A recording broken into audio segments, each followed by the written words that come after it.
자, 너무 중요한 거 하셨기 때문에 복습 한번 하고 한 문제 풀고 넘어가도록 해봅시다. 자연. 자, 자연하고 같은 말이 뭐라 했죠? 물리. 자연의 선물, 누구 위한 부부연계? 공자 위한. 공자 위한. 자, 이때 이 뭡니까? 공간? 자연의 토지는 공간이 있습니다. 그죠? 3차원 입체 공간 이렇게 곧 나오고, 그 다음에 자연의 토지는 막대한 자원이죠. 국부를 형성하는, 개인부를 형성하는 막대한 자원이 됩니다. 자원이고, 그 다음에 자연의 토지는 위치가 있다 없다? 위치가 있죠. 위치가 당연히 위치가 있죠. 위치. 점만 해도 위치가 있는데 하물며 공간이시기 때문에 상당한 위치가 있습니다. 그 다음에 환경이 있다 없다? 당연히 환경이 있죠. 환경이 하나의 구성분야다. 우리 하늘과 땅과 인간, 흔히 우리 천지인 이렇게 하죠. 하늘과 땅과 사람 이렇게 그 중에 환경의 한 구성분자로서 큰 토지죠. 큰 토지. 환경의 구성분자다. 이렇게 해서 출제한 적도 있습니다. 그래서 이걸 공, 자, 위, 환. 금방 이 특징이 몇 가지? 네 가지로 부, 연계 이런 특징이 있다니까. 자연의 토지, 부동성, 부정성, 영속성, 개별성 이런 특징이 나타났죠. 자, 부동성이라 이 말은 자, 한국 땅입니다. 한국 땅. 부동성 때문에 지역별로 똑같은 100평이라 하더라도 땅값이 같아 다르다. 시장 지역별로 다 다르죠. 시장 지역별로 다 다릅니다.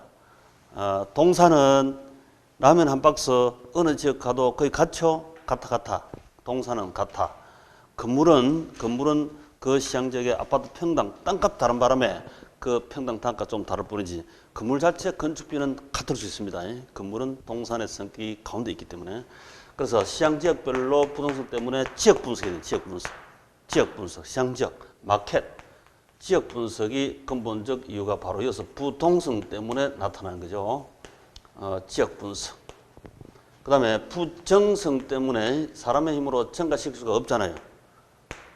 또 영속성 때문에 감가가 안 됩니다. 그래서 감가되고 나서 재생산 이런 말이 없다 이 말이지. 장기간, 사용, 예측법칙 이런 것들이 필요하죠. 그 다음에 개별성 때문에 A 땅, B 땅을 바꿔치기 할 수가 있다 없다? 대체가 안 되잖아요. 대체. 그 비대체.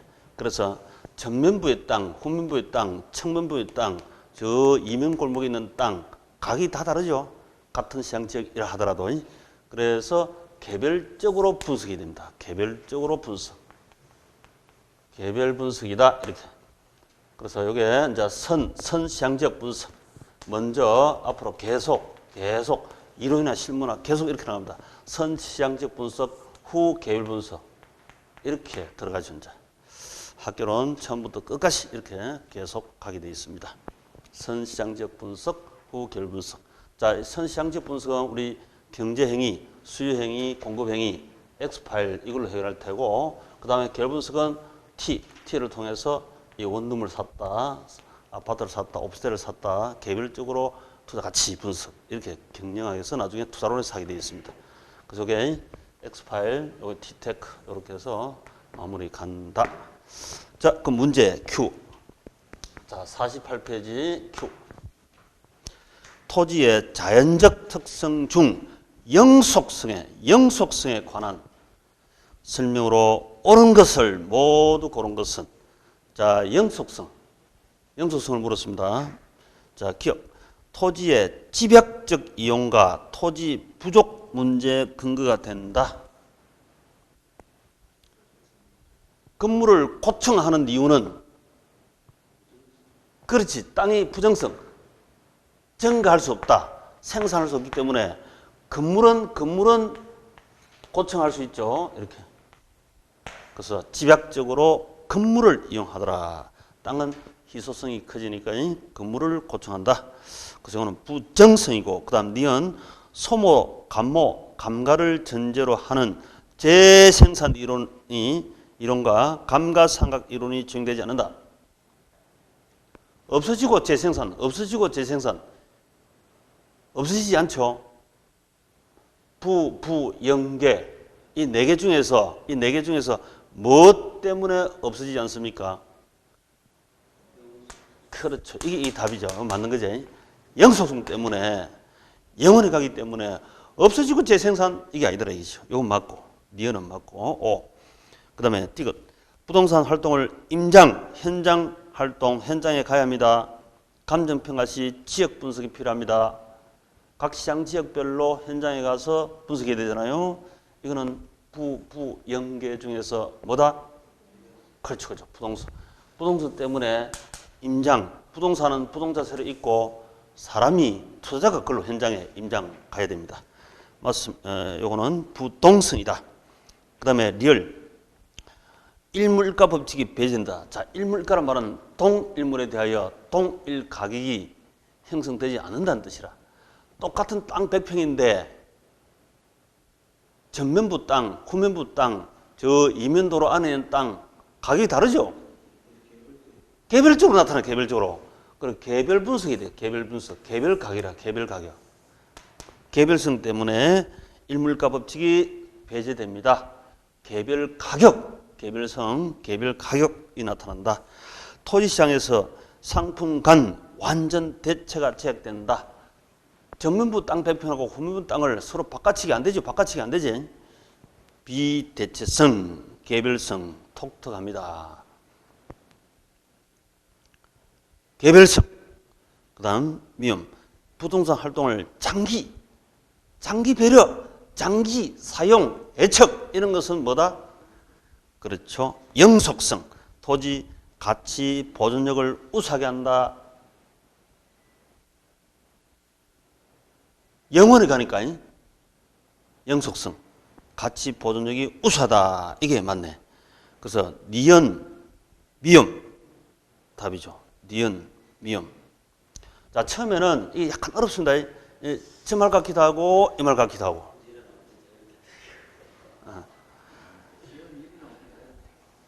자, 그런데 이게 이런 거는 사실은 다 맞출 수가 있습니다. 왜 그러냐면 그 박스 밑에 박스 선택이거든요. 위, 아래, 위 훑으면 답이 나오고 또 검증 기능도 생겨요.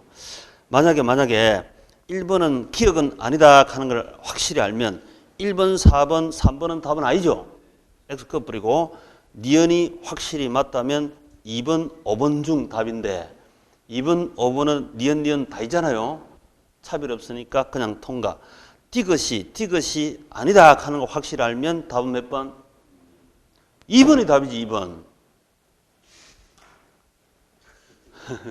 확인 검증하기 위해서 리얼을 보면 아니다 하는 걸 알면 5번도 확실히 아니고. 그 다음에 미음이 이거는 차이가 없죠? 차이가 없으니까 아예 읽을 필요도 없고 그렇습니다. 그렇게 해서 이런 박스형 처리 선택형은 위, 아래, 위 훑으면 이런 거는 다 맞춰야 돼요. 정상적 공부한 사람으로서 당연히 실수할 필요가 없다 이 말이죠. 다만 자 시간이 살짝 걸릴 뿐이죠. 나열된 개수가 이게 몇 개? 둘, 넷, 다섯 개입니까? 5개 다 있으니까. 보통 우리가 이건 이제 시간이 약간 걸리는데 이거 말고는 1번 답, 2번 답, 3번 답항, 4번 답항, 5번 답항이 있으면 이거 1번에 8개 답이 나오잖아요. 8개씩. 8개 이렇게 그래서 40문제니까. 근데 이제 만약에 1번에서 답 보고 답이 있으면 이거 찍고 이건 읽을 필요가 없잖아요. 그럼 시간 절약이 되지. 2번이 답이면 이런 거 읽을 필요가 없죠. 시간 절약을 할 수 있는데 이건 시간이 좀 투입되잖아요. 5개 달게 되니까. 기억, 니은, 디귿, 리얼. 그래서 시간은 약간 들어가지만 다 맞춰야 되는 겁니다. 다 맞출 수 있는 거예요. 1차는 스피드 게임이기 때문에요. 학교로 밑부분 시간 스피드 게임이라. 나중에 스피드 게임. 그래서 아는 것도 지금 만약에 이해가 안 되는 경우도 있겠지만 이해가 됐다 치더라도 보고 또 보고 반복해서 보시면 스킬이 늘어나서 시간이 전략됩니다. 시간 전략이 바로 또 1차 시험은 합격에 좌우하는 경우가 많습니다. 그래서 시간 전략하기 위해서 보고 또 보고 반복하는 겁니다. 자, 그 다음에 우측의 문제, 우측 하단부의 49페이지 그 Q 보시면 토지 특성에 관한 설명 중 틀린 것은, 자, 바로 답 한번 봅시다. 4번. 개별성으로 인해 부의 예비효과가 발생한다. OX. 우측에 Q 4번 부의 외부값. 외부값은 부부 연계 중에서 뭐죠? 외부값은 왜 외부값을 그대로 감수하고 영원히 가야 합니까? 그렇죠. 부동성 때문에. 아까 했죠. 부동성 때문에. A 땅, B 땅 요래 붙어 있으면 너하고 나하고는 영원한 친구입니다. 영원한 친구. 뗄래야 뗄 수 없는 영원한 친구라. 움직이지 못하니까 너가 잘 되면 B, 너가 개발 잘 되면 나도 땅값이 올라갈 수 있고, 너가 잘못되면 방패장, 화장터, 낙골당, 봉안 이런 게 바뀌어버리면 내 땅값도 떨어지잖아요. 이렇게. 부동산은 외부가 때문에 이 외부가가 엄청 큽니다. 그렇죠? 그래서 영원한 짝꿍으로 가면서도 상당 주변 위치를 잘 분석해야 되죠. 자, 됐고요. 그 다음에 그 인문 특성은 사실은 별로 할 게 없습니다.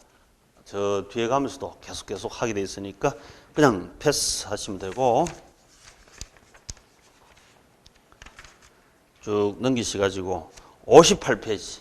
자, 58페이지. 58쪽에 가시면 58쪽에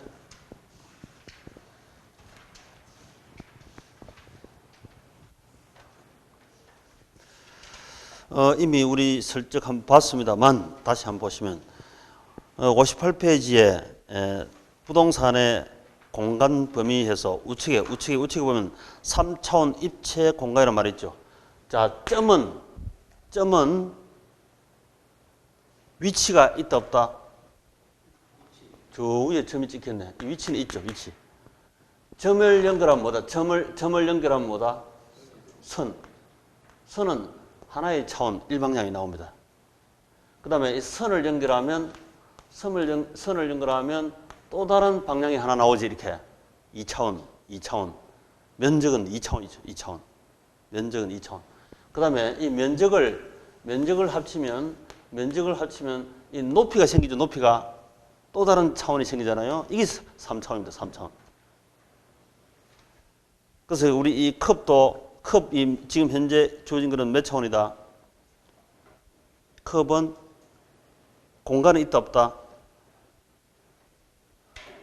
요 밑에 바닥 면적도 있고 면적이 쭉 쌓여가지고 이만한 부피를 이루고 있죠. 부피. 흔히 우리 부피는 3차원이죠. 그지? 부피는 3차원이죠. 3차원. 자기 손도 3차원이고 볼펜도 3차원이죠. 부피가 있으니까. 부피가 있는 이유는 면적을 합쳤기 때문에 부피가 생기는 거죠. 그래서 1차원, 2차원, 3차원. 기본적으로 이 부동산도 당연히 3차원 아닙니까? 3차원. 면적도 있고 높이도 있고 그러니까 3차원이지. 면적은 2차원이고 높이가 있으면 3차원이지. 3차원. 그래서 3차원 이렇게 쓰고요. 3차원. 자, 3차원이나 입체. 우리 부피를 보고 입체를 하죠. 입체. 부피 있는 걸 보고 입체를 합니다. 3차원 입체. 공간. 다 같은 말이에요. 3차원 입체 공간 다 같은 말입니다. 3차원 입체 공간 다 같은 말이지. 3차원 입체 공간. 그래서 현재 주어진 부동산은 3차원 입체 공간이 됩니다. 여기다가 3차원에다가 만약에 한 차원을 더 보태버리면 시간이다 하는 차원을 보태버리면 4차원이 되겠죠. 시간을 보태버리면 토지는 아까 말씀드린 부부 연계에서 영속성이니까 영원히 간다고 치고 건물은 영원히 못 가지. 건물은 감가상각되어서 언젠가 또 사라진다고. 사라지고 재건축되고.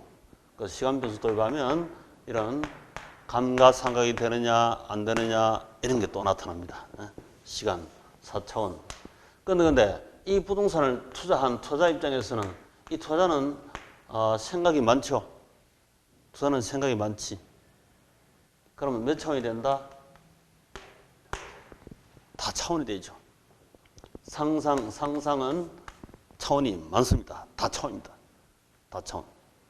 그래서 우리가 부동산, 현재 주어진 부동산은 3차원 입체 공간이지만 이게 시간 변수를 도입하고 또 여러 가지 변수를 이자가 청구했을 때, 뭐 소득이 청구했을 때 어떻게 변화한다는 걸 생각이 복잡하잖아요. 많잖아요. 다 차원으로 생각하는 거죠. 근데 우리 시험은 그냥 요거 3차원 입체 공간 요 정도만 멈춰버리고 넘어갑시다. 그다음 그 3차원 입체 공간 오른쪽에 보니까 공중공간, 수평공간, 지중공간이 있는데 그 공중공간 속에 사적 공중권 보이죠? 그 줄 끊으시고 사적 공중권. 그 다음에 수평공간에 지표권 줄 끊으시고 지중공간에는 사적 지중권, 지하권 같은 말입니다. 사적 지하권, 지중권 같은 말입니다. 그것만 줄 끊으시면 돼요.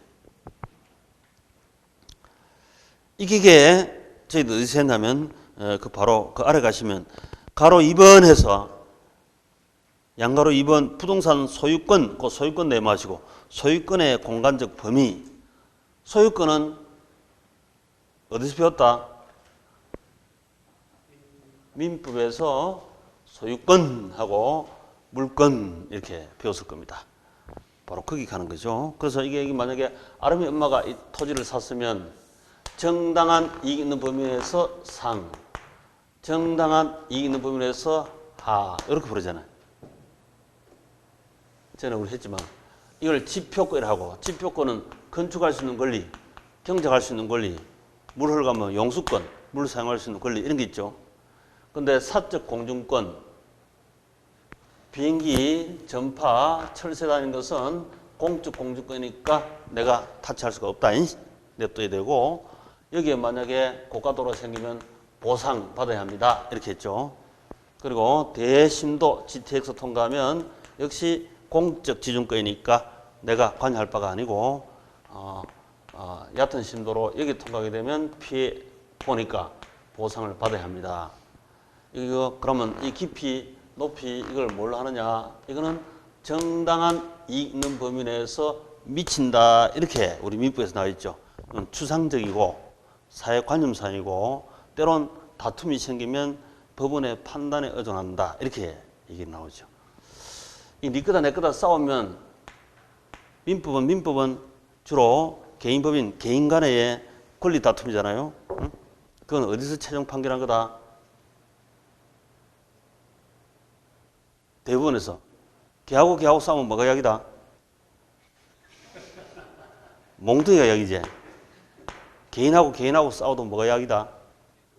몽둥이가 약이지. 땅 판례 그 의존한다 이 말이지. 그래서 민법은 우리 시험 나올 때 판례가 80분 이상 출제하면서 다툼이 있을 때는 판례에 의존한다 이렇게 돼 있잖아요. 출제할 때도. 그래서 몽둥이 약인데 몽둥이가 민법은 몽둥이 약입니다. 자, 그 다음 넘기시고. 지표권. 자, 지표권 한번 보시면 지표권. 자, 지표권. 개념. 지표권이란 지표상의 토지를 배타적으로 내 땅이니까 너 쓰지 마. 이렇게 배타적으로 이용할 수 있는 권리이고 건물을 세우고 작물을 경작하고 지표서를 이용할 수 있는 권리. 지표권에 해당한다. 건축할 수 있는 권리, 경작할 수 있는 권리, 용수, 지표서를 이용할 수 있는 권리. 뭐 유역지 성준이 거의 시험만 나옵니다. 일단 패스하시고 나중에 할 겁니다. 그 다음 우측에 보시면 지하권. 자, 지하권. 동그라미 1. 지하권이란 소유권자의 토지 구역 지하 공간으로부터 어떤 이익을 획득하거나 이를 사용할 수 있는 권리이다. 소유권자가 하면 민법상 사적 소유권자가 이 말입니다. 사적 소유권만 얘기합니다. 사적 지중권, 사적 지중권.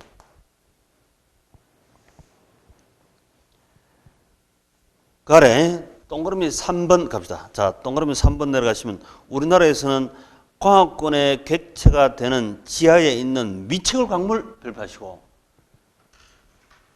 여러 번 출제됐죠. 미채굴 광물에 대해서는 토지 소유자가 소유권 효력이 미친다, 미치지 않는다.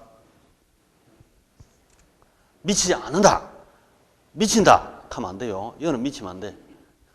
미치지 않는다. 이건 민법이 아니고 광업법이 따로 있죠. 광업법.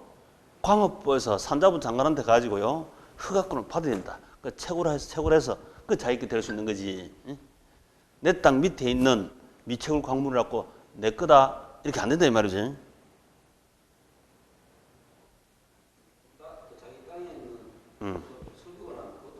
안 돼요. 석유도 안 되고. 그건 미채굴 광물이야. 석유, 석탄 나오든 금이 나오든 은이 나오든 그 미채굴 광물입니다. 요건 광업법, 민법이 아니고 광업법과 별도의 법이 있어요. 광업법에 따라서 허가를 받아가 채굴할 수 있는 게.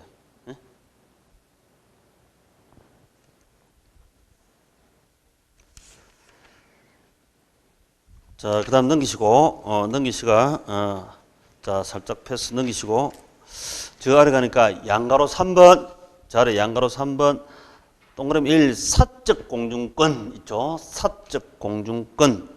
일정한 범위까지 토지 소유권자가 개인적으로 이용 관리할 수 있는 권리다.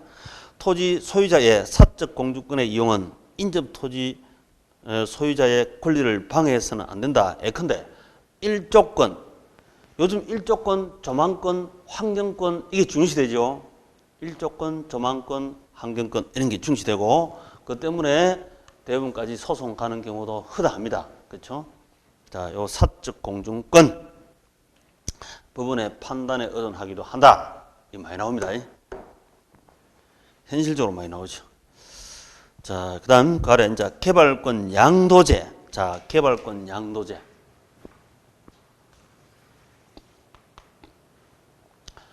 이쪽 땅은 산이고요. 이쪽 땅은 이게 보전지역이라 보전. 저쪽 땅은 개발지역입니다. 개발.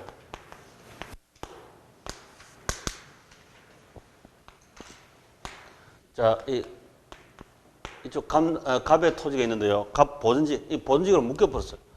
정부에서 역사적 유물 또 각종 환경에 대한 보전지역으로, 우리 자연환경 보전지역 이런 거 많잖아요. 그죠? 공부 공부하시면 공원이다 이렇게 묶여버렸어요. 개발 못하도록 보전 차세대 쓸 수 있도록 보전지역으로 묶여버렸어요.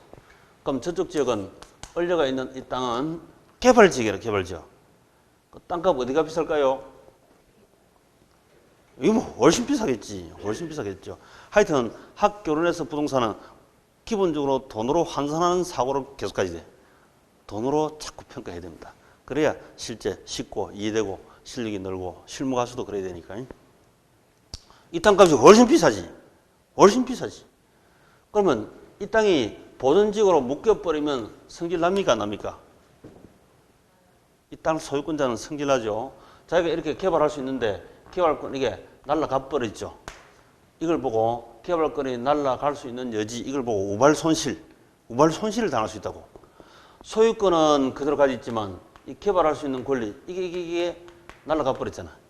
새가 돼 버렸죠. 날아가 버렸어요. 그러면 손실이 크죠. 그럼 이 땅 주인이 머리띠 매고 당연 불만이 심하겠죠. 그래서 이걸 좋다. 개발 지역에 그 TDR 이렇게 돼 있죠. 트랜스퍼, 디벨롭먼트 라이트 이렇게 해서 개발권, 디벨롭먼트 라이트, 개발권을 트랜스퍼 양도할 수 있는 그런 권리를 줄게. 팔아먹을 수 있는 권리를 줄게. 시장을 통해서.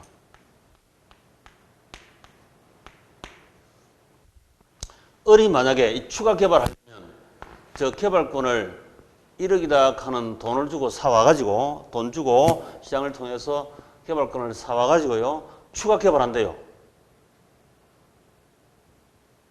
원래 법상 개발 제한을 해놓고 요만큼 이상 개발하려면 개발권을 사와가지고 추가 개발하라. 그럼 이거 1억 주고 샀대. 그럼 비용이 1억 들어갔고 개발 가치는 1억 2억이 있으면 당연히 남는 장사니까 개발권을 돈 주고 사와가지고 추가 개발할 수 있겠지 이렇게. 그러면 이제 값도 개발권 날라가는 대신에 1억을 챙겼으니까 불만이 사라졌죠 이제. 을도 개발 지역에서 추가 개발하려면 저 개발권을 개발권을 사와야 추가 개발할 수 있으니까 을도 좋죠. 그 값 좋고 을 좋고 니 좋고 내 좋고 단 요 시장을 통해서 이렇게 됩니다. 또 소유권이 아니라 개발권을 사고 팔았다 이렇게 돼. 그래서 이제 보전도 되고 보전지역은 보전도 되고 개발지역은 개발도 되고 개발과 보전. 우리나라에서는 있다 없다? 우리나라에서는 이게 없습니다. 없다. 우리나라에서는 없고요. 있다 없다 이것도 한번 최근에 출제가 됐어요. 우리나라에서 시행하는 게 아니다. 우리나라에 이제 보전지역에 뭐 경주라든지 옛날 이거 한번 시행을 하려다가 이거 오히려 담당자들의 부작용이 많이 생겨서 아예 도입을 포기했습니다. 보전과 개발과 보전, 우리 공부에서 이런 얘기 많이 했죠. 이거 그러면 개발 지역은 현 세대가 쓰는 거죠. 보전은 차세대가 쓰는 거 아닙니까? 세대 간 배분 문제도 나타나고 또 환경을 보존할 수도 있고. 자, 개발 보전 중에서 상대적으로 어느 것이 사적재고 공적재겠습니까? 그렇죠. 개발이 이게 사적재제, 사적재. 이거는 사적. 요거 보전은 공공재겠죠, 공공재. 그래서 사익과 공익을 조화, 이런 말 쓴다고. 사익과 공익의 조화. 제가 과거에 머리, 가슴, 조화 이런 소리 많이 해봤는데요. 이것도 머리, 가슴, 조화. 이거는 형평성 추구하기 위해서 세대간 형평성 추구하기 위한 가슴 기능이고, 요건 효율적으로 이용하자는 머리 기능이겠죠.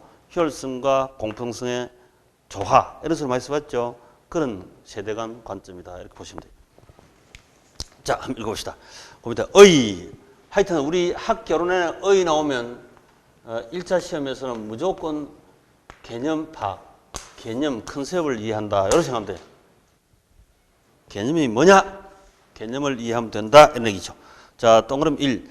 개발이 제한된 보전지역 내에 토지 소유자들에게 부여된 개발권을 개발이 가능한 다른 지역, 을 지역에 토지 소유자에게 매각 가능하도록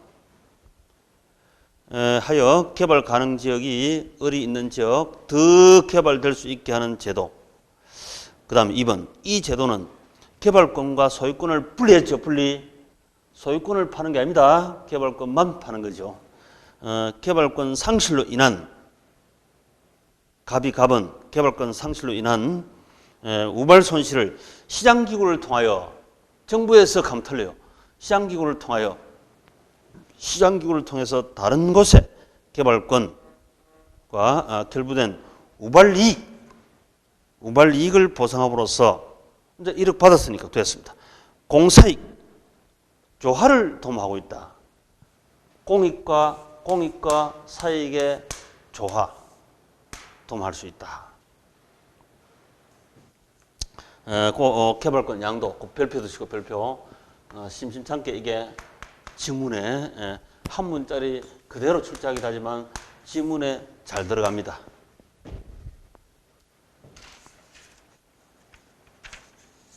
자, 다음 페이지 넘기시고. 일단 안 본 것은 다음에 참조 정도로 보셔도 됩니다. 그게 뭐 관심 안 써도 됩니다.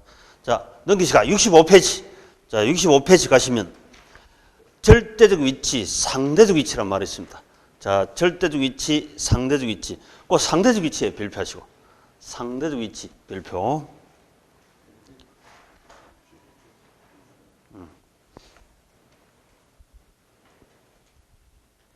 책 페이지가 잘 넘어갑니다.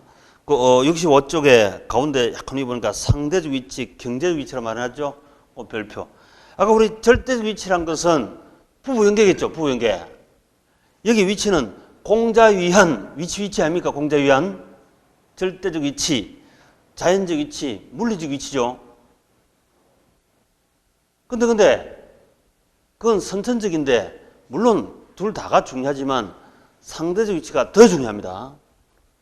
상대적, 경제적, 행정적, 법적, 건축공학적, 사람 손댄 인문적 위치 아닙니까 이게? 상대적 위치, 인문적 위치 이게 중요하지. 자, 그래놓고 그 아래 보시면 알프레드 마샬 한 분 나와요. 알프레드 마샬은 위치의 중요성을 강조해서 위치 가치라는 표현을 주로 사용하고 그 후 학인 경제학자인 허더를 경기 허더는 접근성을 강조하면서 지가와 접근성에 대해 다음같이 말하고 있다. 지가는 경제적 지대에 바탕을 둔다. 그리고 지대는 또 위치에 의존하고 위치는 편리함에 의존하며 편리함은 가까움에 의존한다. 허들 경기 벌써 3개 넘었습니다.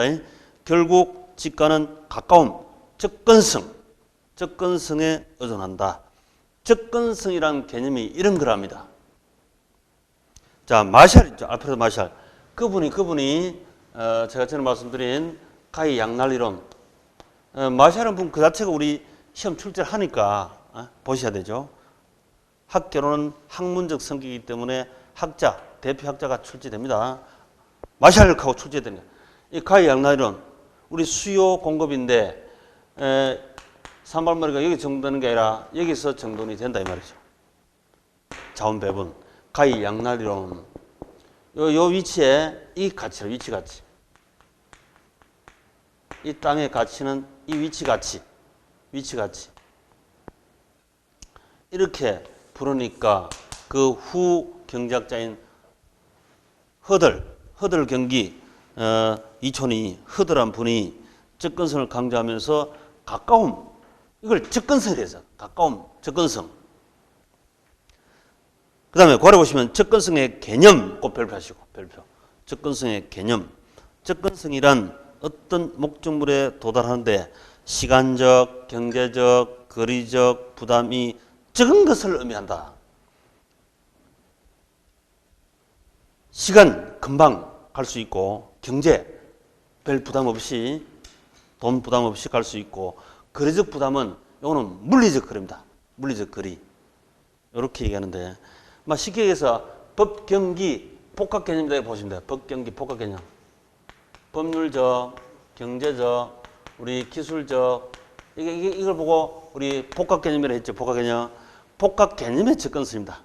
그래서 우리 전에 공부했던 그대로 쓰면 복합 개념의 접근성이다. 이렇게 하시면 돼요. 가령 우리 트럼프 대통령 만나는 게 법경기, 복합 개념에서 훨씬 접근성이 좋을까요?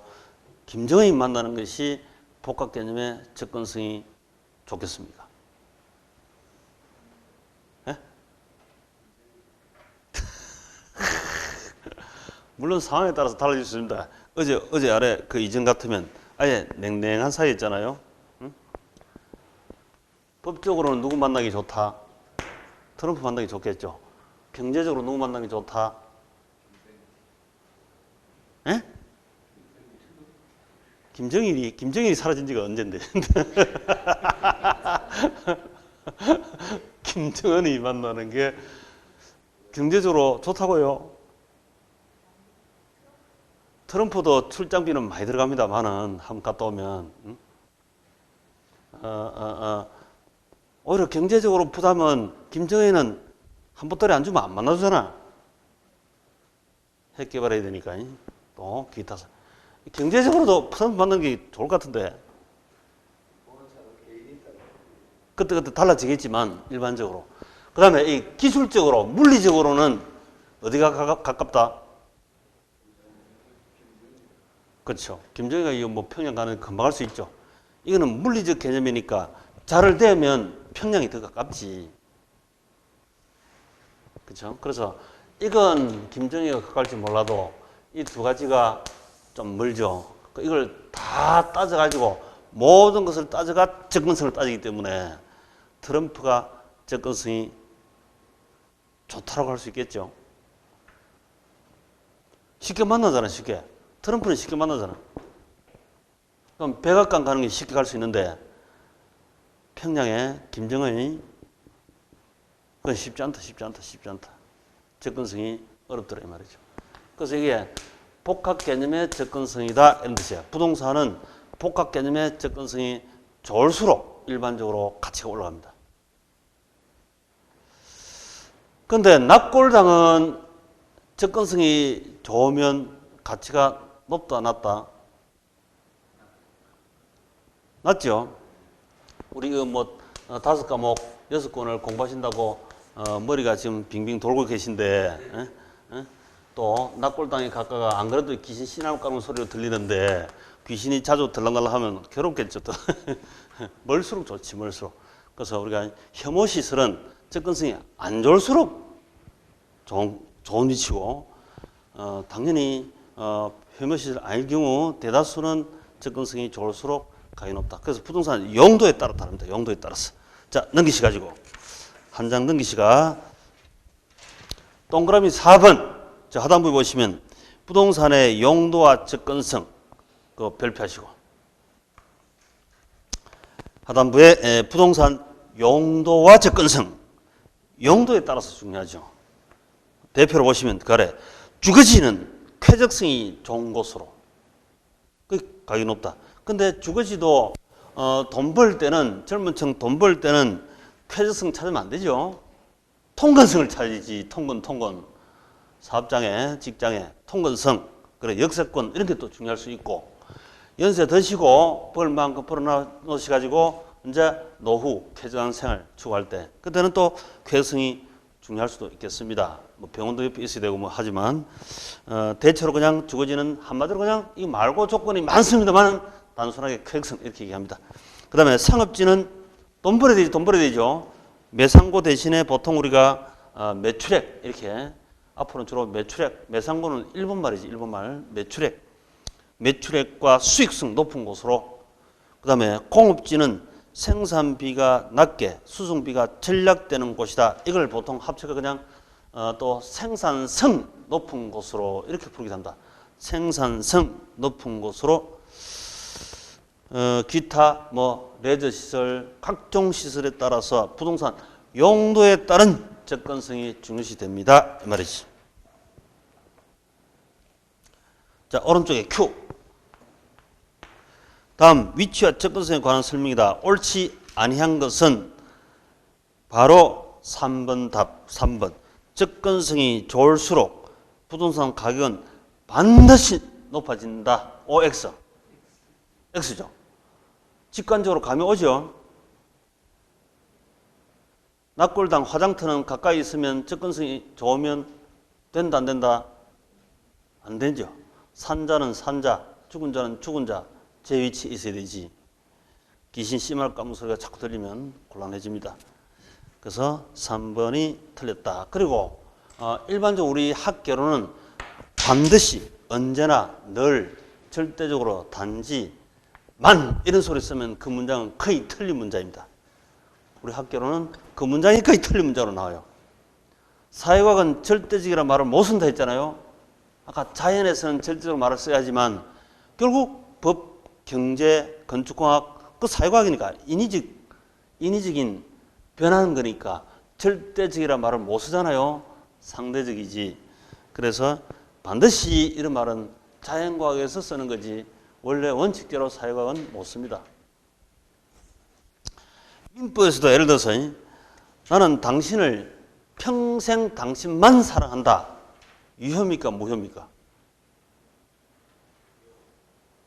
네? 공부 많이 하시네. 나는 평생 당신의 노예가 되겠소. 그 계약은 유효다 무효다? 무효. 돈 버는 대로 당신한테 다 갖다 바치겠다. 평생.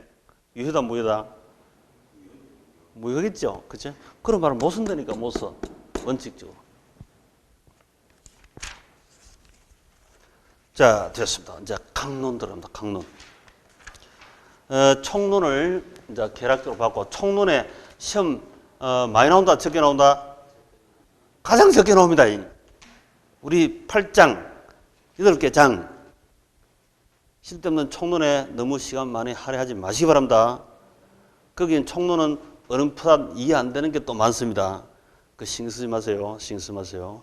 럽하게 해두시면 나중에 저절로 이해가 또 되기도 됩니다. 저절로 이해가 되기도 하고, 또 문제도 문항수도 가장 적기 때문에 신경 끄시기 바랍니다.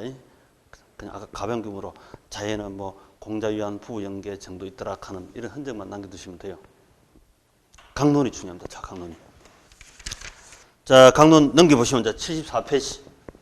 74페이지에 강론. 강론에서 무디기로 출제하는데 뭐 다르고 총론 거기다가 목맬 필요가 전혀 없죠.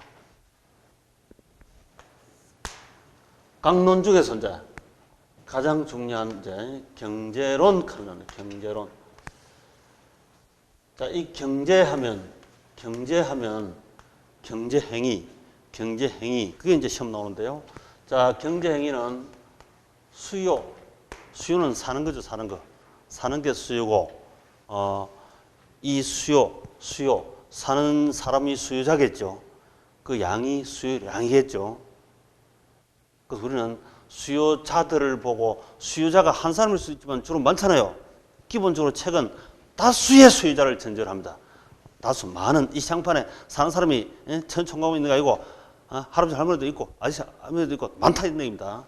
많은 걸 정하기 때문에 그걸 보고 경제주체 이런 말을 쓰죠. 경제주체. 그 경제주체가 바로 수요자들이지, 수요자들. 그 수요자들이 많아도 적게 살 수 있고 적어도 많이 살 수 있습니다. 결론은 수요량이 중요합니다. 수요량. 전체 수요량. 그래서 수요와 수요량 이런 말을 이제 적어 써야 하죠. 시장판 전체 수요, 수요량. 그다음에 파는 걸 보고 뭘 한다? 공급이라죠, 공급. 공급자들, 이게 이제 경제 주체들, 이렇게 경제 주체, 이런 말을 책에서 표현하기도 한데, 공급자들이 공급량이 있을까요? 공급량. 그쵸? 그걸 보고 공급.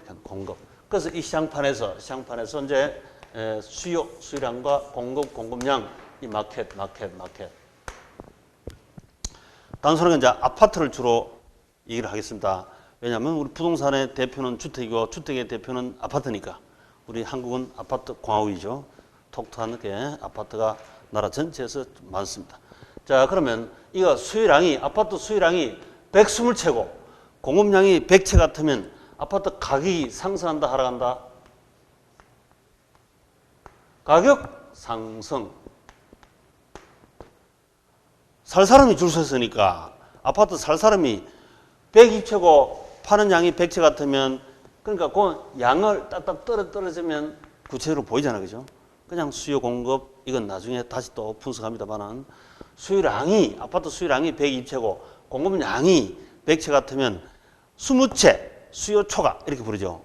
수요초과. 우리 계산에서도 그걸 20채 구하락하는 계산으로도 출제했습니다. 수요초과 20채. 그럼 가격이 상승합니다. 살 사람이 줄 섰으니까. 근데 소가 수요량이 20채보다는 30채, 30채보다는 50채, 50채보다는 100채. 초과 수요량이 많을수록 가격은 올라가는데, 올라가는 힘이 강하다, 약하다? 초과 수요가 많을수록 강하겠죠. 세치가는 사람도 많이 생기고, 플러스 피 많이 주려는 사람이 피가 1000만 원이고 1억 줄게, 2억 줄게 이런 사람 많이 생기더라니까. 그렇죠? 그래서 올라가는 힘이 강하겠죠. 실무상은 이제 그런 상황이 나타난다. 그죠? 우리 시험은 그냥 단순하게 수요량이 많으면 가격이 상승한다 이 정도 끝내면 되는데, 실무 공인중개업 할 때는 지금 수요 살 사람이 버글버글합니다. 엄청납니다. 이렇게 하면 폭등하잖아요. 그죠? 폭등. 가격 폭등하겠죠. 뭐 101채가 수요량이 100채가 공급량 같으면 한 사람 초과니까 뭐 거의 비슷하니까 지금 현재 가격 수준에서 그래야 될 것 같습니다. 이렇게 하면 되는 거죠. 그죠? 그러면 되는 거지. 전혀 다르지. 자, 그 다음에 공급량이 초과합니다. 공급량이 120채고 아파트 수요량이 100채 같으면 공급량이 20채 초과죠. 물건이 남아돕니다. 아파트 매물이 남아도면 가격이 올라간다, 내려간다? 내려간다. 이렇게만 우리 시험은 주로 하면 되는데, 만약에 공급량이 이게 500채인데 사고자 하는 양은 5채밖에 없대요. 특정 지역에 그럴 수도 있죠, 일시적으로. 우리 포항 일부 쪽 옛날에 지진 발생했을 때 그 다 팔고 엑소드 현상 다 빠져나가고 금이 빠져나올게 그 지역에 팔 사람은 있지 살 사람은 없잖아. 이럴 수도 있지. 일시적으로 그럴 수도 있습니다. 그죠? 그러면 이 가격은 폭락하는 거죠. 폭락. 그죠? 폭락한다. 매물밖에 없어. 살 사람 없어. 이러면 가격이 당연히 헐값이지. 폭락할 수도 있지. 그렇지만 우리 시험은 단순하게 상승한다, 하락한다. 이렇게 단순하게 일단 하시면 됩니다. 그러니까 책같이, 경제학 책같이 쉬운 게 있다 없다? 없다니까요. 실물 경제는 애측 불어, 실물 경제 경영은 애측 불어고, 이론 경제 경영은 땅 짚고 햄치기다. 완전히 타입이에요. 아파트 수요량이 100채고, 공급량이 100채 같으면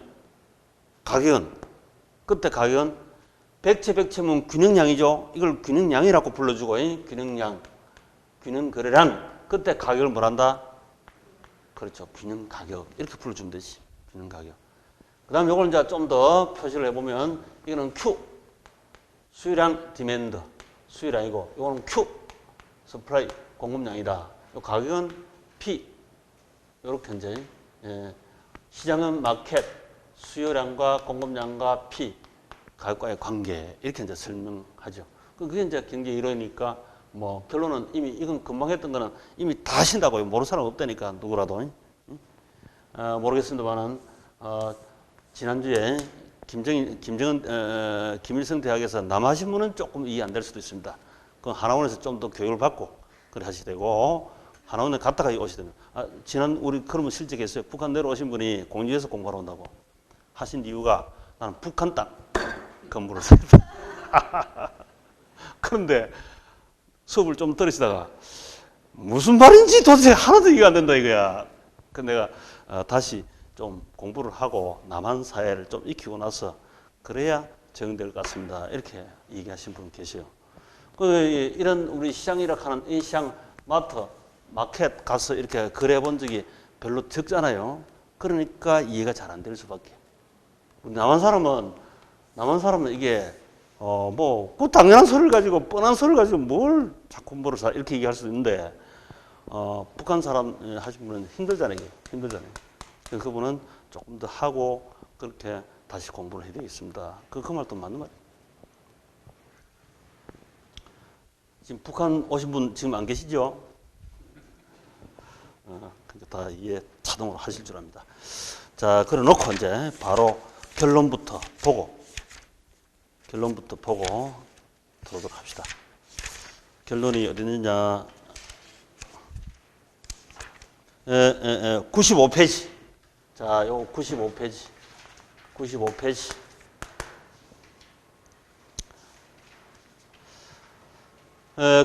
보니까 그 X 파일 이렇게 나와 있네, 그죠? 자, X파일. 자, 우리 경제 이론에서 이렇게 수직선. 이 수직선이 이 곡선 같네. 자, 수직선. 자를 가져와야 되는데. 자, 수직선. 요걸 수평선 이렇게 부르죠. 요걸 원점. 우리 수직선, 수평선. 이 점. 우리 한글 모음이, 그죠? 한글 모음이 수직선, 수평선 점으로 형성되어 있죠. 이것 때문에 우리 워드 작업도 쉽고 ICT가 세계 1위 될 수 있는 계기가 된다. 이렇게 해도 표현을 많이 하잖아요. ICT. 인터넷 커뮤니케이션 테크닉. 그죠? 이게 세계 1위 올라갈 수도 있다. 그래서 4차 산업의 전 세계 선두주자로 갈 수 있는 그 기반이 되게 됩니다. 이게 수익선, 수평선 점, 이 3차원, 세계. 이걸로 세종대왕께서 잘 만들어놨죠.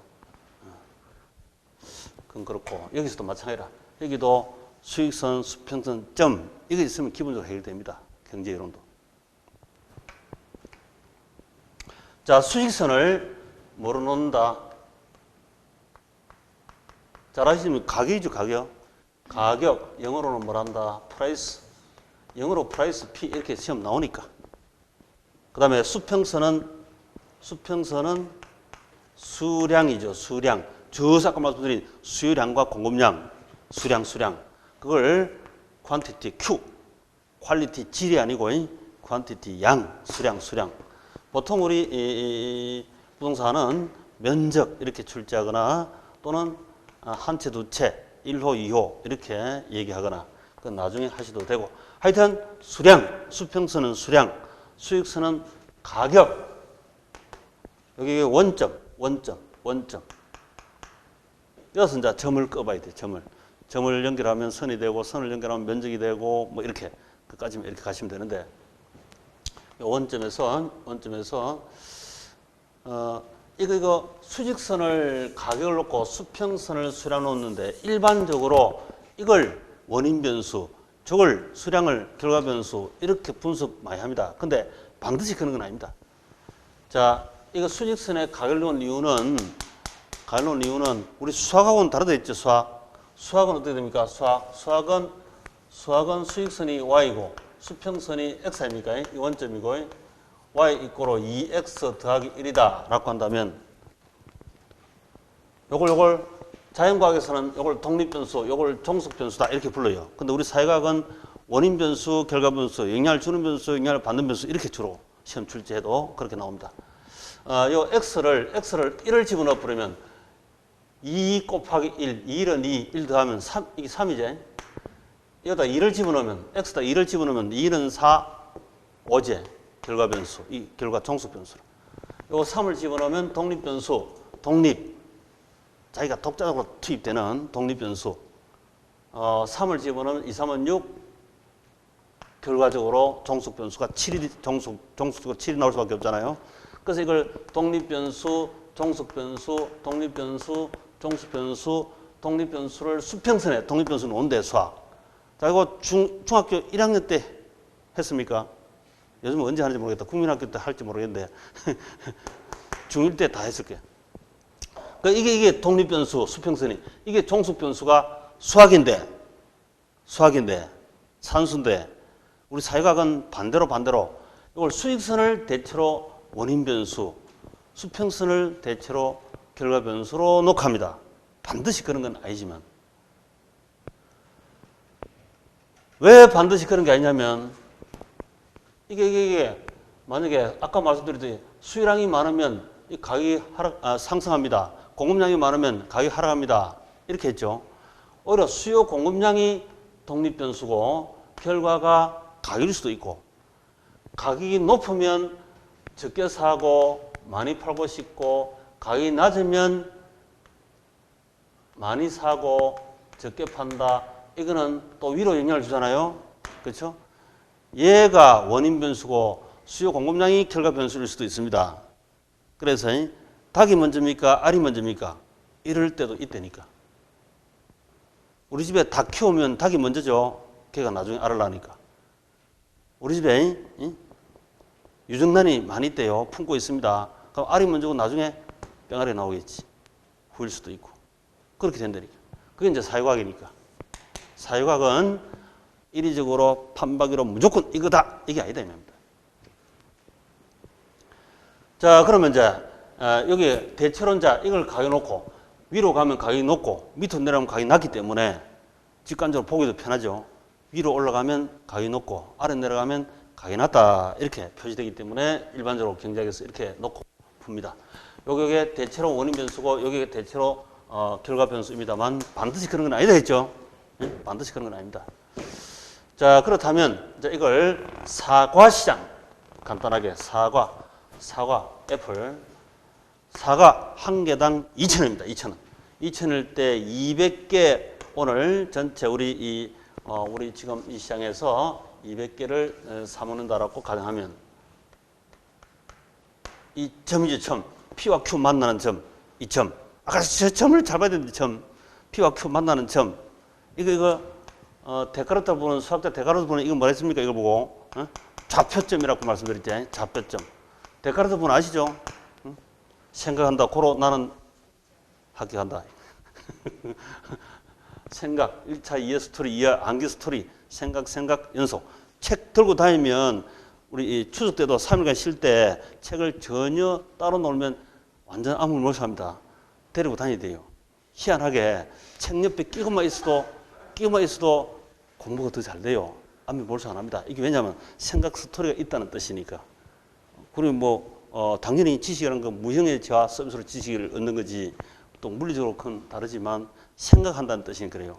그래서 생각을 잘해야 된다. 생각을 하고 있으면 당연히 공부를 하고 있는 거다. 책 덮어놓고 공부하는 것도 많다 그랬죠. 근데 사값이 올랐습니다. 3,000원 상승 한 개당 상승하면 더 많이 산다, 적게 산다?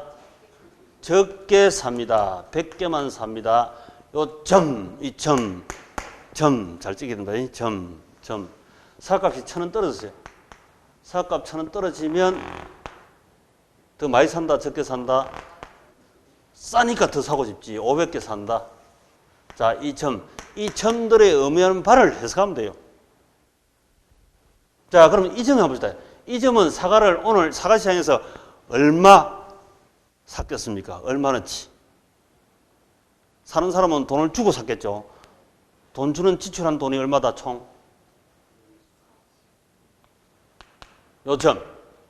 요점은 사과 한 개당 얼마 주고 샀다? 2,000원 주고 몇 개? 200개 샀지. 그럼 사는 사람은 높이 곱하기 밑변하면 이 면적이죠, 면적. 이만큼 돈을 주고 샀잖아요. 그게 면적이라. 그러니까 점하고 면적하고 이거 빨리 카운트하면 돼요. 자, 이 면적은 40만 원이죠. 살 사람은 사과 40만 원치 오늘 샀다. 파는 사람 사과 장사는 40만 원치 매출액이다. 그죠? 팔았다. 이렇게 하면 되지. 근데 사과값이 비싼 바람에 1,000원 올라가는 바람에 3,000원 이렇게 됐습니다. 그러니까 100개밖에 못 샀죠. 그럼 이 점은 얼마입니까? 그런데 이제 3,000원짜리 100개를 사고 팔고 했으니까 사는 사람 수요자는 30만 원 지불했고 파는 사람 공급자는 30만 원 받고 이랬네. 맞네. 이 면적은 30만 원. 자, 이 면적도 이제 좀 생각해야 됩니다. 지난 시험부터는 약간의 그런 것도 표시가 되고 있습니다. 면적도 조금 생각해야 됩니다. 면적해야 돈이 나오니까 기본적으로 통계사이니까. 자, 사값이 1,000원 하락했습니다. 1,000원. 개당 1,000원 되면 이 점은 얼마다? 그렇죠. 저 1,000원짜리 500개 사고 팔았으니까 50만 원치 거래한 거지. 그렇죠? 여기 50만 원치. 여기 50만 원, 이 면적이. 면적도 잘 봐야 됩니다. 이 점의 해석. 그 다음에 이 가운데에 무수히 많은 점이 있다. 사과값이 2,500원이면 조금 적게 사고, 사과값이 1,500원 되면 좀 더 사고, 1,100원이면 한참 더 사고, 이렇게 하겠죠. 그 이 점들이 만나는 점이 다 있죠, 이 사이에. 이 사이에 무수히 많은 점들이 있다. 점을 연결하면 뭘 한다? 점을 쭉 연결하면 곡선이죠, 곡선. 선. 직선도 있고 곡선도 있는데, 기본적으로 경제학에서는 곡선 또는 직선 이렇게 표현합니다. 막 써도 돼요. 일단 써도 돼요. 자, 이 곡선. 이게 사는 사람 곡선이다, 파는 사람 곡선이다? 사는 사람 곡선이죠. 이렇게 비싸면 적게 사고, 싸면 많이 사는 거니까 사는 사람 곡선이지, 사는 사람. 그래서 이게 수요 곡선이다. 수요, 이렇게 하면 수요. 간단하게 그냥 수요. 아파트가 평당 2천만 원일 때 요거 200평 살 용의가 있었는데 평당 3천만 원 뛰면 100평 한 몇 사람 어울리가 사는 겁니다 지금. 그 다음에 평당 1,000만 원이 되면 500평 이렇게 살 수 있겠대. 싸면 더 사는 거지 당연하죠. 이게 아파트 수요 곡선, 사과 수요 곡선 이렇게 되지. 근데 금방 수요 중에서도 능력 있는 수요가 있고 능력 없는 수요 두 가지가 있는데요. 능력 있는 수요가 뭐란다? 유효 수요이고 분명히 2천만일 때는 여기까지 200평까지 살 수 있는 능력이 있잖아요. 2천만일 때 220평 살 능력이 있다 없다? 더 많이 살 능력은 없습니다. 그래서 이걸 지난 시험에도 주어진 가격의 최대 구매량 이렇게 출제해야 되는데 최대째가 빠졌다고 오류 출제 2신청이 들어갔습니다. 그 2신청 할 만하죠. 평당 3천만 원 되면 최대 구매 평수가 몇 평? 100평이죠. 더 이상 안 삽니다. 더 이상 사려면 가격이 떨어져야 더 사지. 가격이 떨어지면 더 사지. 3,000원인데 사간게 3,000원인데 파는 사람이 200개를 사래. 3,000원 주고 200개 살 리가 없잖아요. 여기는 사는 영역이 아닙니다. 안 사고 200개 사가라 하면 야 사람은 깎아줘야 더 사지. 내가 그 맞아 그러면 떨음이 다 갈 테니까 개당 2,000원에 줘. 그러면 2,000원이면 200개 다 사갑니다. 그렇지? 우리 실제 실무도 마찬가지고. 그래서 이게 유효 수요. 이 곡선은 최대 구매할 수 있는 능력 있는 수요 곡선입니다. 최대 구매할 수 있는 능력 있는 수요 곡선입니다. 그걸 보고 유효 수요를 한다. 우리 이제 다시 상세서 보면 요거 수요는 살 의사다 이렇게 쓰기도 하고 살 의사. 요 유효란 말은 살 능력이 있다 이렇게 표시하기도 합니다. 살 능력. 자, 능력 있는 수요. 이걸 보고 유효 수요를 한다. 능력 있는 수요, 유효 수요. 능력 없는 수요는 뭐라고 한다? 잠재 수요, 잠재. 포텐셜, 잠자고 있는 수요. 이 먼 미래에 살 수는 있습니다. 잠재. 딸이 엄마를 위해서 전원주택을 사주겠대. 지금 딸이 대학생입니다. 10년 후에 보자 이래야 되겠죠. 그런 건 잠재 수요. 10년 후에 살 능력이 생길 수 있습니다. 잠재 수요. 현재는 능력이 없다. 능력 없는 수요. 잠재 수요. 능력 있는 수요. 유효 수요. 이 유효 수요라고 세계 최초로 이렇게 강조를 하신 분이 케인즈라고 하는 경제학 어머니 계신데, 자, 이거 지금 PQ 옆으로 놓고 비교해 보면 비싸면 적게 삽니다. 싸면 많이 삽니다. 맨날 하고 다 합니다. 알고 있는데 시험 현장에서 아차 하는 수가 생깁니다. 그래서 척척 박사가 될 수 있도록 스피드 게임이니까 하고 또 하고 계속 하는 겁니다. 이해는 하고 계시지만 이해되는 수준 가지고 문제가 그대로 다 합격하는 건 아닙니다. 이해한다고 해서 스피드를 살려야 돼. 스피드. 이해하고 나서 그 다음에 스피드. 빠른 속도로 풀 수 있는. 자, 그러면 이게 화살표가 같은 방향으로 간다, 반대 방향으로 간다. 비싸면 올라가면 적게 사고 내려오고, 싸면 내려오면 더 많이 사고 올라가고 이래 되죠. 서로 반대로 가니까 이 반대 가는 걸 보고 이게 우리 학교는 처음부터 끝까지 반비례 이런 말을 여기저기서 많이 출제를 합니다. 반비례, 음의 관계다, 반비례 관계다 이런 말 많이 쓰죠. 반대 방향이니까 반대 방향 이렇게도 나옵니다. 반대 방향, 반비례, 음의 관계 이런 식으로 막 출제해요. 그래서 같이 한 방에 정리해. 자, 수요 곡선은 음의 방향이다, 반비례 방향이다 이렇게 하시면 되고, 수요 곡선 이게 중요해요. 시장판에 가면 사는 사람이 손님이 왕이다. 경기가 불황일 때는 특히 사주는 사람이 중요합니다. 이렇게 유효수요. 그 다음에 이제 반대로 사과장사 파는 사람 입장에서는 2,000원일 때 2,000개 팔 여유가 있었는데 파는 사람 사값이 올라가면 3,000원 올라가면 더 많이 팔고 싶다, 적게 팔고 싶다. 파는 사람은 금이 올라가면 더 많이 팔고 싶지. 예를 들어서 300개를 팔고 싶다. 3,000원일 때 이 점을 빠른 속도로 해석해야 된다. 근데 문제는 이 점은 이게 왜 5,000원이 돼 있어? 3,000원이지. 3,000원. 자, 3,000원일 때 300개를 팔고 싶거든. 사값이 올라가면 수익성이 증가하니까 당연히 더 팔고 싶죠. 사과밭을 웬만하면 다 하고 싶잖아요. 그러니까 사과값이 금이 안 좋대요. 1,000원 떨어지면 더 많이 팔고 싶다, 적게 팔고 싶다. 200개에서 70개만 팔고 싶다. 더 적게 팔고 싶어. 이 점. 가운데 점이 무수히 많이 있죠. 1,500일 때는 더 팔고 싶고, 1,500일 때는 덜 팔고 싶고, 2,500일 때는 더 많이 팔고 싶고. 그래서 이 점들을 연결하면 이게 뭐다, 이게? 공급. 자, 이건 이제 공급이라 한다. 공급. 능력 있는 공급을 뭐란다? 유효 공급. 이 공급자는 그럼 가만히 봅시다. 이 선을 해석에 대해서 원초적이지만 그게 더 어렵다니까요. 한번 보시면 3,000원일 때 최대 판매하고자 하는 양이 몇 개? 300개죠. 더 이상 판매한다 안 한다?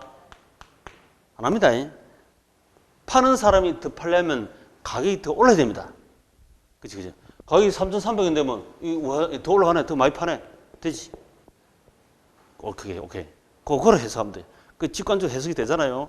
그게 뭐 별거 없다 생각하면 돼. 또 예를 들어서 사과값이 1,000원 되면 최대 판매량이 몇 개?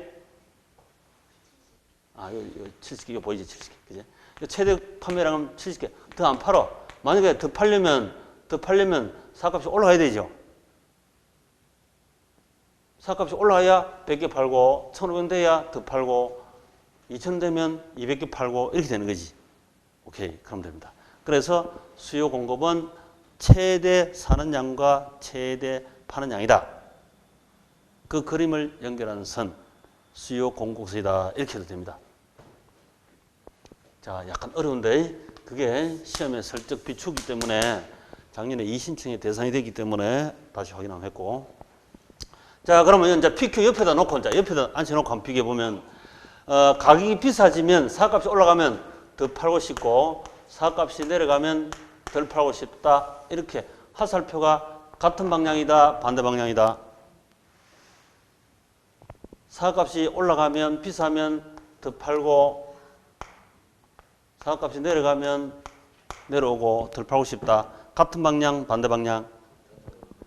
같은 방향이죠. 같은 방향은 플러스 동그랑땡 이렇게 합니다. 사회과학에서도 다 이랬습니다. 그 같은 방향, 반대 방향 그 말 자체도 우리 시험에 이게 출제를 많이 해요. 실제 많이 해요. 이걸 같은 방향을 보고 비례다, 비례. 이렇게도 출제 많이 하고. 양의 관계다. 플러스니까 양이죠, 양. 이게 음이고 양이죠. 양의 관계. 이렇게도 출제한다니까. 그래서 양, 플러스 관계 이렇게지. 공급자는 비례 관계다. 이렇게 부른다니까. 비례. 그 비례, 양의 관계, 비례 관계, 같은 방향 이렇게도 출제하지만 이걸 가지고 이제 그래프 끄면 우상향 이렇게도 출제합니다. 공급곡선이 우상향 해야 되지 우하향하면 땡 틀리지. 자, 수요곡선 음인데 음의 관계인데 우하향 이렇게 해야 되지 우상향 하면 틀리잖아요. 그렇게도 출제했었습니다. 수요곡선은 오른팔 들고 우하향, 공곡선은 오른팔 들고 우상향. 맞습니까? 예. 팔 들고 한번 연습해봐요. 그렇지. 막 해봐야 돼. 그걸 안 하면 그 행동을 해보면 행동교육이라 그것도. 행동교육. 자기가 말하면 스피킹 교육도 되고 청각 교육도 되고. 우하향. 시각적으로만 하는 게 아니라 당연히 그렇게 해봐야 됩니다. 우하향, 우상향. 분명히 합니다. 이같이 쉬운 게 없는데도 불구하고 이것도 헷갈린다니까 시험장 가면. 헷갈려.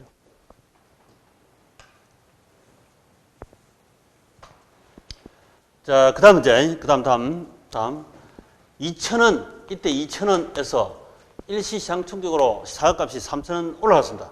사과값이 올라가면 사는 사람은 적게 사려 하죠, 이렇게. 이 점에서 올라가잖아요. 저 점으로. 그 다음에 공급자는 2,000원에서 3,000원 상승하면 더 많이 팔고 싶죠. 공급량을 증가시킵니다. 바로 이 점으로 이동하지. 이렇게 가게 되면 이 가격은 지금 비싼 거예요, 싼 거예요? 비싸지. 가격이 위로 올라갔으니까 비쌉니다. 이 비싼 가격은 그러면 비싸면 살 사람은 100개만 사려 하는데 파는 사람은 300개 팔려고 하니까 갭이 생겼습니다. 그렇죠? 수요량과 공급량이 갭이 생겼습니다. 공급량이 200개 초과해버리죠. 비싸면 공급 초과라. 비싸면 공급이 스프라이 하니까 스프라이. 수요는 디맨드를 하고 자 공급 초과가 돼버립니다. 비싸면 공급 초과. 사과값이 좋으면 사과를 많이 팔고 싶죠. 공급 초과다. 공급 초과. 다른 말로 초과 공급 또는 수요 부족 같은 말입니다. 이거 막 섞어서 출제를 해버리죠. 응? 법률 용어가 아니니까. 공급이 초과입니다. 초과 공급입니다. 수요 부족입니다. 부족 수요입니다. 같은 말이죠. 사과값이 비싸면 초과 공급 많이 팔려고 하지. 많이 밀어내고 싶죠. 많이 팔고 싶다. 그 말은 초과 공급이다. 초과 수요다. 수요가 부족하다. 같은 말이죠. 공급이 200개 초과한다 이 말은 수요가 200개 부족하다. 같은 말 맞죠? 이 생각이 비싸면 이 용어가 반짝 빨리 떠올려야 됩니다. 이게 빨리 떠올려야 돼. 그러면 이제 공급이 초과하면 사가 썩어 남아도니까 그보다는 헐케라도 싸게라도 파는 게 좋죠. 깎아줍니다. 깎아주고 끼워주고 그 결국에는 다시 원위치 돌아온다니까. 아직도 이 초과 여기도 초과 공급이 존재하니까 시장에 가면 사는 사람 입장에서는 깎아주세요, 끼워주세요 이 두 마디를 제일 많이 하잖아요. 하물며 비싸니까 당연히 깎아줘야 되고 끼워줘야 되지. 그러다 보면 원위치로 내려오게 돼 있어요. 정상가 여기서도 깎아주세요, 끼워주세요 이 말을 제일 많이 하는데 하물며 비싸면 그렇게 얘기하는 게 당연하겠죠. 그 다음에 가격이 일시시장 충격으로 떨어졌습니다. 떨어지면 이제 사는 사람은 더 많이 사고 싶고 파는 사람은 적게 팔고 싶다. 그럼 역시 이게 갭이 생긴다. 많이 사고 싶다. 수요 초과다. 그 말은 공급 부족이다. 같은 말이겠죠. 싸면 수요 초과 수요, 공급 부족 공급 같은 말이에요. 자, 이 용어가 이제 빠른 속도로 떠올려야 됩니다. 그러면 이때는 사는 사람이 줄 섰지. 사과 앞에 사는 사람이 줄 섰으니까 새치기도 하고 내 더 얹어줄게 팔아, 피 줄게 팔아, 플러스 피 얼마냐 이렇게 하겠죠. 그래서 가격이 원위치 다시 올라갑니다. 올라가면 이렇게 원위치 다시 올라가면 이렇게 다시 다시 원위치 비싸면 내려오고 싸면 올라가고 기본적으로 싸다는 말 자체가 가격이 올라가게 돼 있고 비싸다는 말은 내려오게 돼 있잖아요. 그래서 요거 3차원. 이때 이 2천을 보고 이제 균형 가격 이렇게 하지. 균형 가격. 이때 200개를 보고 균형 거래량 이렇게 부르지. 균형 거래량. 균형 가격. 균형 거래량 이렇게 참. 자, 그래서 이게 이제 요 5개. 요 5개 이 의미하는 바 요걸 빠른 속도로 해석해 주시면 됩니다. 이거는 음량이라 하는 이 음량 법칙은 분명합니다. 어디에도 사용해서 다 씁니다. 음량 이거 잊으면 안 되고 음량 오행설 하듯이 음량 오행 그런 말 그 말은 몰라도 됩니다만은 자우전에 음량이라 하는 건 분명해야 됩니다. 음과 양 요 5개 점. 이 5점을 가지고 이니, 애지, 신 이렇게 부르기도 하고 동대문, 서대문, 남대문, 북대문, 보신각 이렇게도 부르기도 하고 음량 오행이다 이렇게 부르기도 하고 오산이다 이렇게 부르기도 하고 자, 그 의미하는 바 이걸 아시면 되겠다. 자, 그래서 그 책에 95쪽에 그 책에 보시면 동그라미 1 균형 가격은 수요 공급이 균형점, 즉 수요 곡선과 공곡선이 일치하는 점에서 결정된다. 일치. 수요 곡선, 공곡선이 만나는 점. 다음 그림에서 수요 곡선과 공곡선이 일치하는 이 점의 균형점으로 이 점에서 형성된 P0를 균형 가격이라 하고 Q0를 균형 양이라 한다. 꼭 P0, Q0 이래 써도 되고 P 스타 또 Q 스타 해서 써도 됩니다. 이렇게 Q0, P0, P 스타, Q 스타 이렇게 돼요. 균형 이렇게 표시합니다. 그림에 살펴보면 P2는 비싸다 싸다? 비싸죠. 비싸면 많이 팔고 싶죠. 공급 초과. 그치? 초과 공급 이렇게 나야 되는데 여기에 초과 수요 넣어놓고 다음 중 틀린 것 찾으세요. 이렇게 해서 출제를 종용합니다. 초과 공급. 초과 공급이 발생하면 사과 팔고자 하는 사람이 많으면 사과 값은 하락하죠. 가격은 하락하려는 힘이 생긴다. 가격 하락해야 되는데 가격 상승하면 틀려요. 그 다음에 P1은 싸다 비싸다? 싸다 싸다. 싸면 초과 공급입니까? 초과 수요입니까? 초과 수요 사고자 하는 사람이 많다. 발생하고 그러면 가격은 상승하려는 힘이 생기죠. 가격 상승. P0에서는 수요량과 공급량이 일치하는 균형 가격이 형성되고 즉 균형 가격은 시장 수요량과 공급량이 일치할 때 생깁니다. 자, 다음 페이지 계산형이 있는데 계산형 Q. 엄청 어려워하는 계산형. 자, 이 계산형은 이제 이건 한번 쉽다 들어갑시다.